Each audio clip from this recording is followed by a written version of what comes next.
Sveiki, malonu, kad įsijungėte šį video. Šiame video trumpai apie tai, kaip sudaromas matosi liekis mitybos planas ir kaip turėtų būti sudaromi mitybos planai tam, kad jūs pasiektumėte žymiai greičiau ir efektyviau savo įsikeltus tikslus.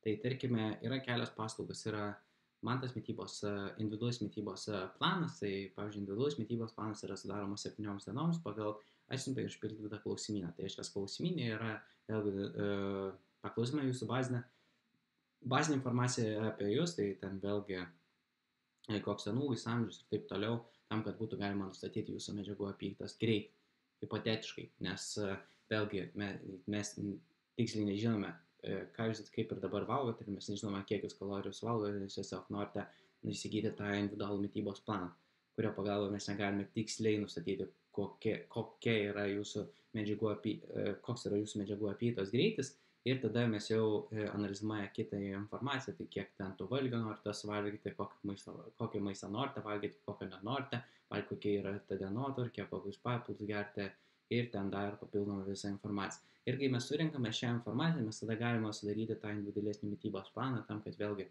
gerai žmogus, jeigu nori valgyti 3 valgius, ten nori valgyti tokio maisto, jis nori valgyti X maistais, tada ten nori valgyti tuos įvairesnius receptus, jis nori valgyti lengvai pagaminamus receptus. Ir tada, kai yra surinkama ta informacija, mes galime gerai, mes sudarysime planą būtent 3 valgiams, traukiant tos produktus pagal tokį fizinį aktyvumą. Ir tada žmogus turi individualų 7 dienų mitybos planą, kurio gali laikytis tam tikrą laiką, kol pasiekia tam tikrą rezultatą. Paskui planą reikia atsinaujinti pagal žmogaus poreikius.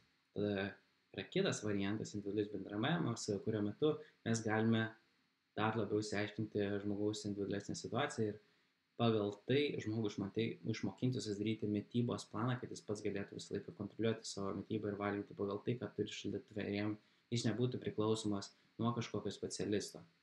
Taip, tai šiek tiek apsunkina viską, bet tai yra geresnė investicija į save ilgesnį laikotarpį.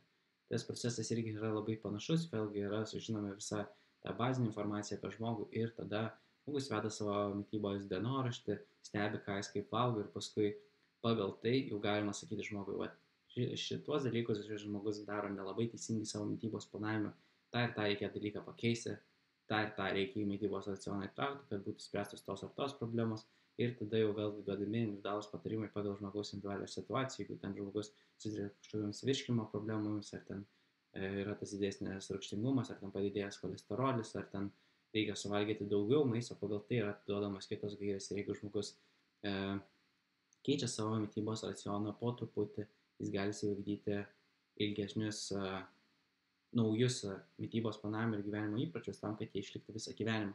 O ne tai, kad aš čia pasimsiu, užsisakysiu kažkokį pigų mitybos planą, kuris ten kainuoja 9 eurus ir aš gausiu kažką. Taip, jūs galbūt gausite kažkokį supratimą, bet aš esu matęs ten, nežinau, gal 20 skirtingų mitybos planų ir skirtingų mitybos specialistų. Viename būna, pavyzdžiui, vienas planas sudarytas toks, kad pusryčiams sultis, pietums sriuba, vakarieniai 2 kiaušiniai. Kitas ten hamburgerį pusryčiams, pietums ten kažkokios salotos, vakarė kefyrą. Kita ten dieta visą dieną kefyras su obuoliais.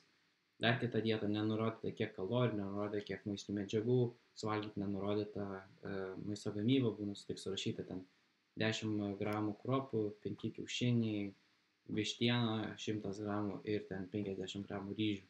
Ir viskas. Ir tie kai kurie planai ir kainuoja net 300 eurų ir taip toliau, tai mes niekad nežinome, kokį mes tą planą įsigysite, tai todėl ir noriu pasakyti, kad visi specialistai skirtingai sudarinėja planus, yra tų specialistų, kurie nesupranta, kaip sudaryti kokybišką planą, vis tiek sudarinėja, kiti tiesiog gauna ten kažkokius planus iš tų papildų kompanijų, kurios paskui stumdo nepriklausomai nuo tos individualios žmogaus situacijos ir nesupranta, kodėl vienas dalykas vyksta ar nevyksta ir taip toliau. Tai tiesiog tokia nuomonė, kaip turėtų būti sudarinėjami planai, kaip aš juos sudarinėju ir kas vyksta mitybos planavimo industrija, tai tiek. Tai tikiuosi video buvo naudingas, o jeigu jūs norite tokios individualios pagalbos, tai drąsiai galite parašyti asmeninę žinutę, pasižiūrėsime jūsų individualią situaciją ir pagal tai jau judėsime į priekį toliau, kad jūs savo tikslus pasiektumėte žymiai efektyviau. Tai ačiū, kad išklausėte šį video, tikiuosi video buvo naudingas ir pasimatysime kitą kartą.